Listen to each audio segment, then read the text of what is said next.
Hello there, YouTube. Okay, well, at it again, another build project. So I kind of dragged some of these other ones out just to kind of get myself prepared for what's going to happen here. Got the camouflaged one. I've got this RSKP all black.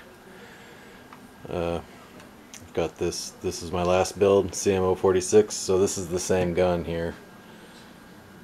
So you can see the wood is quite a bit different now, but overall the gun's the same. I threw this plastic one on here just to complete the gun. So I'm not really sure what I'm gonna do as far as this goes. I've got this SVD one. I'm really tempted to put it on there, but it doesn't fit like directly, so I'm gonna have to do some modification, and at that point maybe I should do it like this. Maybe I should make it longer. I don't know, but by the next one I'll have decided, because once I decided there's no going back. So I'll figure that out. I got some ideas for this too. I think this will be a worthwhile modification, just to make it look different mainly. I'm going to do a M72 style ribbed section in here, like the Yugo RPK. I don't think I'll do it in the front here, but just back here like the real ones are. I'm going to weather the whole gun. I'm going to stain this a dark color. Since I already did a light color, I'll go ahead and do this one dark, and I'll do some weathering to it with an airbrush as well. I've got some picture references. It should be pretty good as far as having an authentic wear pattern and authentic markings. I'm going to do some scratch marks probably in the stock, something, or maybe some stenciling. I'm not sure yet, but you can see it's got some damage to it, and this part was broken off too in shipping, so that's going to need to be doctored. I might just make a new one because I don't really like these anyway. I think it'd be cool just with the round pin, and I can turn that on the lathe because I'm going to have to turn that section anyway. So I'll probably do that on this video. This is just kind of an overview. So I just wanted, again, number one, I was interested to see what these look like since I didn't have two together. So yeah, that's a definite difference, I'd say. I hate this red. What I also noticed is this has got kind of a clubfoot grip end, ball end here. It's flat. See that? Whereas this one does not. It's rounded. So kind of strange. Same gun. It's the exact same part numbers and everything, but slightly different. So not sure if they're different wood sets, or well, I guess it doesn't matter. It's not going to matter in the end anyway. I was going to do some stuff up here, but I don't know. We'll see. I'll cut and we'll figure out where we're going to go. I'm going to disassemble everything, of course, and we'll have to find out what's wrong with the gearbox. I think this time I'm just going to chuck it because it was nothing but problems with this one. So I'm going to go ahead and just replace it with a standard version 3 gearbox because I don't need any of this blowback stuff anyway. And I figured out how to make it work, or how to fit in here without any of the functional parts. So it should all work out. So stay tuned and we'll get this puppy apart. See what the damage is. So here we have all the componentry, the wooden parts, the metal parts that are going to need to be refinished. They're all stripped now. This part I'm going to have to, I think I'll just chuck it up on the lathe and turn this broken part off. This I'm going to put on. This gearbox actually works just fine, so I don't see any need to mess with it. So that'll save me a bunch of time, and that way I can spend some more time doing some more of the cosmetic touch-ups. So cut, and I'll keep on working. I guess I'll sand this first since I know that I'm going to have to spend some time on it. So I'll cut and get to it. Okay, I've got everything stripped and sanded, so just like, alright, we're on sanding day 3. Well, this is the beginning of day 3 anyway. I've got all these components sanded. I made this finned spacer, but I'm not really happy with it the way it is. I had it all this big diameter, and that really didn't work. So then I made the small diameter. I think I might turn the whole thing this small diameter. It kind of looks cool this way, but it's not functional. That you wouldn't be able to disassemble a gun, you know, in real life. Not that we would here, but it just doesn't quite look right. It is silver, it'll be black, just like this stuff. I got this stuff sanded. So it's looking okay. It's gonna need some kind of grime or grit or rust or some kind of additive. This I didn't really like how it turned out, so I'm gonna mess with it some more too.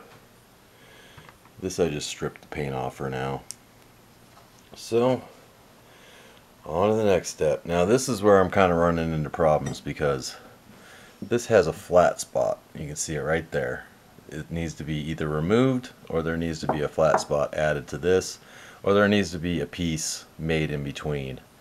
And I think I might make the piece in between because this doesn't have a way to align the inner barrel. It's not the right diameter to do that. So I'm going to have to make a piece that goes in between these two. And that'll be okay because that'll give me a good inner barrel alignment. The only thing I'm worried I haven't decided yet is where I want to put this, because I can move it wherever I want. I could put it right up onto this gas block, or I could move it out, or I could extend it. I'm not sure yet. I haven't decided. But within the next hour or two I'll have it figured out. So stay tuned. More work. Okay, so we're getting a pretty good base now. Got the receiver sanded. All this stuff is painted this. I got to sand this back now. Sand this, fit this, sand this, and I can move on. Making progress. It's a little bit more.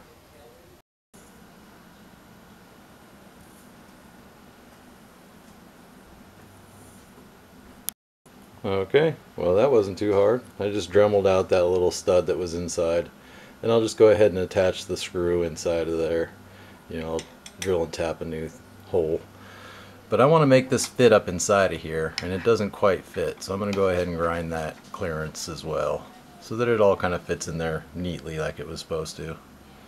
Yeah, that'll be neat. I need to, of course, sand that. I'm getting down on my sanding though. Of course, I'll have to paint it and then sand it again. So the sanding's not completely over with, but getting a pretty good look at what's gonna, the final product here. I like that. I wasn't sure I was gonna, but yeah, I like that. And once it's weathered with the rest, it should look pretty neat. So that's next. Alrighty, this is the beginning of day 4. This is my starting point for day 4. So I did a lot of sanding and filing yesterday. Did a bunch of file work to try to get this to look a little better. Did some file work on the receiver. So it's getting there. I just need to do some weathering. I need to clear coat, and then I need to do the mechanical assembly. But other than that, I got the inner barrel to fit in there finally. That took a lot of doing to get this on here. What I had to do is make a insert that was inside the diameter of this barrel, and then inside the diameter of this extension, and then also clear the barrel, which was kind of complicated to think about, but once I got it figured out it was fine. The only problem is that once I got it done, my fasteners were sticking up through and touching the inner barrel, so I couldn't have that. So I had to go back and change some things. I did file this cleaning rod so that it fit inside of this, but what it does is it makes a Jenga of assembly so that it's very difficult to get it all assembled. So it's going to be kind of a pain once I get it weathered to take it apart. I might not take it apart. I might just go ahead and just clear coat it all together like this. But it's looking pretty good. This I'm not really sure about. I might end up taking that out. Maybe. Like I said, the Jenga is no fun on this.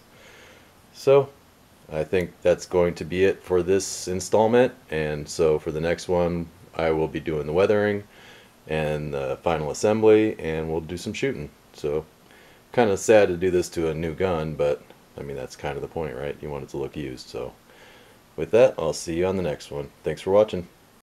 Hi there, YouTube. Just picking up where I left off. So I'm airbrushing now. I'm putting some black back where the silver is a little too shiny, and I'll go back and sand it off, but I need to have it assembled so that I can put put the details where they need to go. So I'm just going to keep working on that, and we'll keep going. Okay, I'm getting a lot closer here. It's starting to look pretty cruddy, I'd say. I'm going to have to disassemble it after all because I left that piece out. So, great. Just great. I think it's turning out pretty good. Definitely getting there. So, cut and keep going. Okay, well, I got everything clear coated and disassembled. Got the piece in, so I'll rock and roll. So, here we go with the finished product.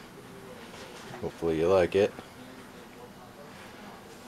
Got the SVD flash hider. Here's the stock one for comparison, although I did change the color of the wood and the trigger. So it's not entirely stock, but pretty close.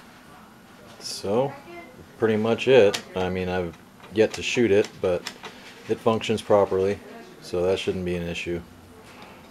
I did clear coat it just because the airbrushing, you can rub it off real easy with your hand, so I clear coated it to make it more durable. I took this off because I didn't really like the way it turned out. I might make another attempt in the future with a little bit more time and a little bit more exacting machining skills. I just kind of hurriedly did it, and obviously it turned out hurriedly looking. So, there's this side. The clear coating did kind of gray it down, but that's okay. That's kind of ideal for actually using it. So, I mean, that's pretty much it. Like I said, I haven't really shot it yet, but kind of getting late in the day, so I think I'll save that for another time. It's just going to shoot like any other one. You've seen one shoot, you've seen them all shoot, I suppose. Like I said, I didn't do anything to the inside. I just put it back together because it worked, so I don't need to mess with it. So, with that, I'd like to thank you very much for watching. If you've done one of these weathered paint jobs, go ahead and put the link below. I did notice that this plastic is glaring at me. I don't like that, so I might put some black paint, flat black back here to cover that. But other than that, good to go. So I'd like to thank you very much for watching, and I'll see you next time.